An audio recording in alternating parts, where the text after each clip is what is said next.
The author Oscar Wilde once said, "Life imitates art far more than art imitates life. Life holds up the mirror to art and either reproduces some strange type imagined by a painter or a sculptor, or realizes in fact that what has been dreamed was dreamed in fiction." As I consider this statement, I ask myself whether this statement is asking which came first, or the fact that both imitations seem to be happening. For art is defined as the expression or application of human creative skill and imagination, typically in a visual form, such as a painting, sculpture, or producing works to be appreciated primarily for their beauty or emotion. Although art is depicted as an application of human creation, it is only made from what an artist surrounds himself with, because without the physical life and world with which we live in, art could never be. The questioning of the order of whether life imitates art or that art imitates life makes for a hot debate. This debate can be discussed after we tackle the order of which came first of the two representations that are handled, and then by who represents these ideas.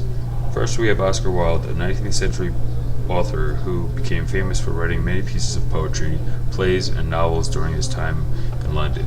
During the 1890s, the author spent his time writing about the supremacy of art, including themes or decadence and beauty in his dialogues and essays.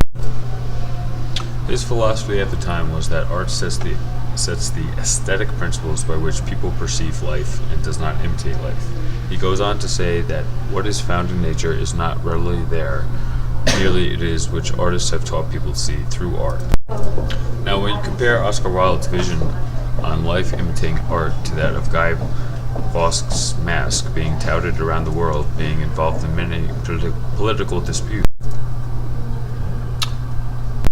it's a solid comparison of one event.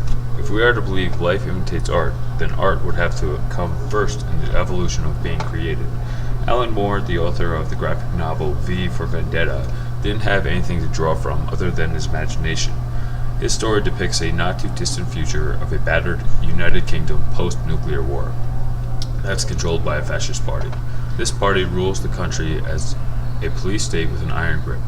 An anarchist known as V is dressed in a Guy Fawkes mask, brings about an elaborate and violent campaign to bring down the government and convince people to think and rule themselves. Highlighting the strength of the idea that life imitates art,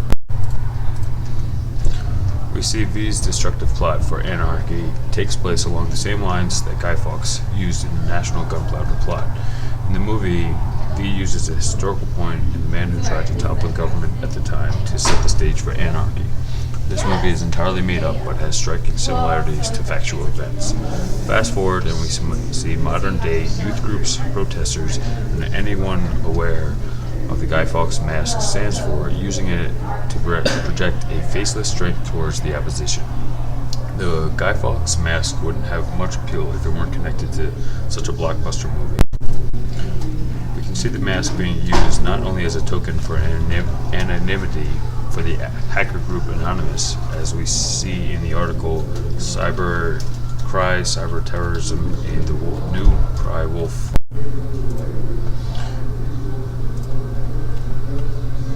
But we can also see that Anonymous gives people a shield to hide their faces behind on days such as the Day We Fight Back to support their privacy rights, as seen in the article with the same name.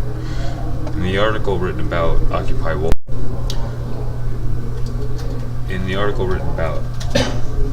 Wall Street, Vendetta masks become symbol of movement.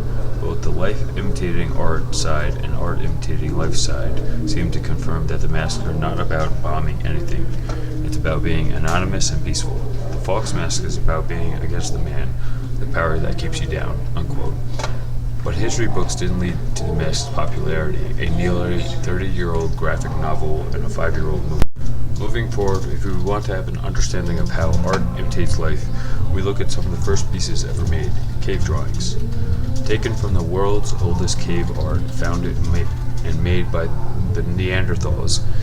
In National Geographic, many historical scientists gave their opinion that even though Neanderthals were at first thought of as savages, being not that much smarter than animals, it soon became apparent that this not so distant variant of Homo sapiens were actually quite intelligent and shortened the distance between the cultural evolution and between Neanderthals and modern humans. Though art was relatively simple discs and hand stencils, the caves also had figurative art, for example, horses and bison. Moving forward in time, we see Plato debate the topic of art and how life impacted with its creation. Art to Plato was an imagination and an imitation. So given that thought, what does art imitate? The physical world was seen as beauty itself, as stated by Plato. Art was a poor, decaying copy of a perfect, rational, eternal, and changeless original. The beauty of art was that of a flower or a sunset or a piece of music or a love affair, are all representations of beauty itself. In Plato's time, there was an idea that governed the creation of works of art, in particular with correspondence to the physical world, which was called mimesis. Seeing the work, we see the root of the word mimicus or mimikos, which applied to the word mimic and defined by Merriam-Webster as imitation of a biological resemblance of another thing. See definition of. Moving forward in time, we come to the cultural rebirth of art, science, and that of forward thinkers known as the Renaissance. During this age of discovery and development of perspective was being drawn towards realism in the arts. One of the main artists of the time was Giorgio Vasari. Vasari was known for his art, architecture, and most importantly, writing the lives of.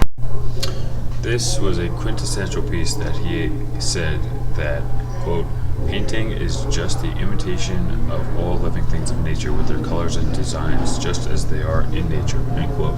And that's being listed, all that's been listed gives the idea that art has been seen as the beauty of nature and tries to mimic that scenery. But what about our environment? Not only are the natural landscapes imitated, but the ones in which we live. Movies and television shows are a constant stream of imitation of life. If you turn on the TV, what shows do you see? Covering more of the airwaves are mock-ups of our day-to-day lives with a few inflated storylines. Such that you see are The Real Housewives of New York City, Grey's Anatomy, and The Real World. Anyone looking at these shows sees a fictional representation of the world with which we live. Speaking of fictional representation, if you want a clear example of what we might mean or portray, just go to the movies. A blockbuster movie is one that's so well done it keeps the popularity and has a high replay value. For a movie to become a blockbuster, it must have themes, storylines, or scenes that resonate with its viewers' lives. Often these movies depict a version of our lives that we cannot attain for ourselves, so that it must be acted out in a larger-than-life manner, even if it's something as getting over a breakup and gambling in Las Vegas, which was made into a big ordeal as seen in Swingers. Or maybe it's not even a life that you're happy with, and you develop a split personality, who in turn decides to become an anarchist and ruin a country, resetting the debt ratio by blowing up the credit card companies as seen in Fight Club. But then, coming full circle, we see a man who is overwrought with anguish, who decides to create an anarchist country in a post-nuclear war state to take down a fascist government armed only with an idea and a mask. Art is a very creative scale. Art is seen in this way in a lot of different fashions. I feel the environment in which we live is beautiful and doesn't need anyone's help in making it something it's not.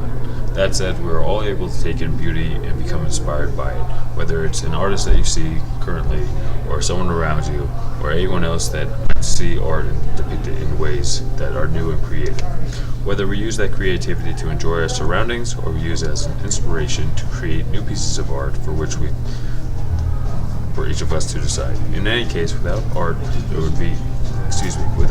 life, there would not be any art, and thus there would be nothing to imitate.